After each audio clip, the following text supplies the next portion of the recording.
नमस्कार, हिंद उजाला TV news में आपका स्वागत है। मैं हूं कृष्णा यादव। दिवंगत पूर्व रक्षा मंत्री जॉर्ज फर्नांडिस की प्रेरणा से ओतप्रोत अनिल चौहान हमेशा से ही गरीब व मजदूर वर्ग पर होने वाले अन्याय व अत्याचार के खिलाफ आवाज उठाते रहे हैं। राष्ट्रीय मजदूर पार्टी के प्रधान महासचिव अनिल चौहान शुरू से ही सामाजिक कार्यों में संलग्न रहे हैं। गरीब व मजदूर वर्ग के लोगों पर होने वाले शोषण, अन्याय व अत्याचार होते देख वे हमेशा से ही इसके विरोध में लड़ते आ रहे हैं। ऐसा ही एक मामला 24 साल पहले का है, जब एक गरीब फुटपाथ दुकानदार पर अन्याय व अत्याचार होते देख उन्होंने इसके खिलाफ अपनी आवाज को बुलंद किया था। घटना 18 फरवरी 1998 की है, जब बरडी में गरीब फुटपाथ दुकानदार से एक पुलिस अधिकारी द्वारा दुर्व्यवहार किए जाने से क्षुब्ध अनिल चौहान ने जब बीच में हस्तक्षेप किया तो उन पर ही कानूनी धाराएं लगाकर उन्हें गिरफ्तार कर लिया गया था, जिसके बाद इतने सालों तक कई कानूनी प्रक्रिया से गुजरते हुए आखिरकार कोर्ट ने उन्हें सभी धाराओं से निर्दोष साबित कर दिया। देखते हैं राष्ट्रीय मजदूर पार्टी के प्रधान महासचिव अनिल चौहान के साथ एक खास मुलाकात। मैं अनिल चौहान, राष्ट्रीय मजदूर पार्टी का राष्ट्रीय प्रधान महासचिव, एक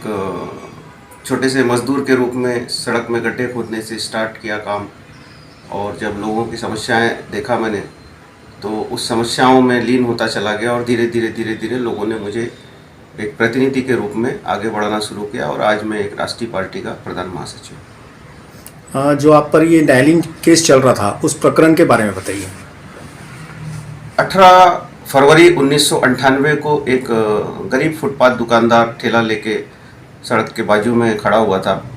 और एक असिस्टेंट पुलिस कमिश्नर जिनका नाम था विजय रघुवंशी, वो आए और उस बेचारे गरीब के ऊपर में लाठी जो उनके हाथ में रहता है रोल, उससे मारा और गाली गलौज की। उसके बाद उन्होंने जहां उसने अगरबत्ती लगा के स्टार्ट किया था धंधा, उसी अगरबत्ती के ऊपर उसने पैर जूता मारकर और वो ठेला पलटाने का जब काम किया तो मुझे गुस्सा आया कि हम कानून की इज्जत करते हैं और संविधान की इज्जत करते हैं, लेकिन ऐसे कानून की खाल में जो ड्रेस के ऊपर में जो अंदर भेड़िए रहते हैं, ऐसे भेड़ियों के खिलाफ में हमने आवाज़ उठाना चाहिए। मैंने भी उसी आवाज़ को उठाई और उसके साथ उसको समझाने का प्रयास किया, लेकिन वो नहीं माना और मेरे साथ में हाथापाई किया। उसके पश्चात पुलिस ने वहाँ जो गाड़ी उसके जिस गाड़ी में वो आया था, तो उस गाड़ी के माध्यम से वो मुझे पुलिस यानी बहुत सारी पुलिस आई, 60-70 पुलिस, और उन्होंने मारा पीटा, काफ़ी 7-8 हड्डियाँ मुझे टूटी, मुझे अरेस्ट किया गया। लेकिन तत्कालीन समय में वहाँ के नेता जो थे फुटपाथ दुकानदारों के, उन्होंने मुंबई फ़ोन किया। मुंबई के नेता ने जो है जॉर्ज फर्नांडिस, जो हमारे जो सबसे बड़े नेता थे, उनको फ़ोन किया दिल्ली। तो दिल्ली के जो जॉर्ज साहब हैं, उन्होंने गोपीनाथ मुंडे जी को फ़ोन किया, जो उस समय गृह मंत्री थे, और गोपीनाथ मुंडे जी ने उल्लास जोशी करके एक नागपुर के सीपी थे, उनको फ़ोन किया, और राजूरकर करके पुलिस स्टेशन के इंचार्ज थे थाना सीताबर्डी के, उनको बताया कि नहीं ये पॉलिटिकल लीडर हैं और इनको सम्मान के साथ में छोड़ा जाए, और उस दबाव में मुझे सम्मान के साथ में छोड़ दिया गया। लेकिन अभी हाल फिलहाल जब मैं भारतीय जनता पार्टी के खिलाफ में पोस्टें डाल रहा हूँ, नरेंद्र मोदी के जो तानाशाही रवैये के खिलाफ में मैं पोस्टें डाल रहा हूँ, तो उन्होंने मुझे ऐसा लगता है कि 23 साल पुराना 24 साल पुराना केस जो है रीओपन किया और मुझे पिछले नवंबर में 3 दिन के लिए सेंट्रल जेल में डालकर डराने का प्रयास किया। लेकिन हम जॉर्ज फर्नांडिस के साथ काम करने वाले लोग हैं, अन्याय अत्याचार के खिलाफ लड़ने वाले संघर्षशील लोग हैं। हम किसी दबाव में या किसी, ना तो हम बिकने वाले हैं, ना किसी गुंडा या पुलिस से डरने वाले लोग हैं। हमें हमारा अधिकार पता है, और हमें ये भी पता है कि देश के जो प्रधानमंत्री हैं, चाहे वो सांसद हो, प्रधानमंत्री हो, विधायक हो, ये सब देश के नौकर होते हैं, और नौकरों से डरने का काम हम नहीं करते। हम सिर्फ अपनी जो संविधान और कानून की इज्जत करते हुए जो भी हम आगे लोगों के लिए, न्याय के लिए काम करेंगे, उसमें हम लगातार सफल होंगे। और चूँकि ये जो जीत है हमारी कल की, कोर्ट ने हमें निर्दोष साबित किया है, ये भी उन्हीं गरीबों के आशीर्वाद का फल है और हमारे जो भी साथी है उनके सहयोग का परिणाम है। कौन से प्रकरण में आप बरी हुए हैं? ये 353, 323, 186, 151 और 34 केस लगी थी। और भी बहुत सारी मुझे जानकारी नहीं है, लेकिन एक काफ़ी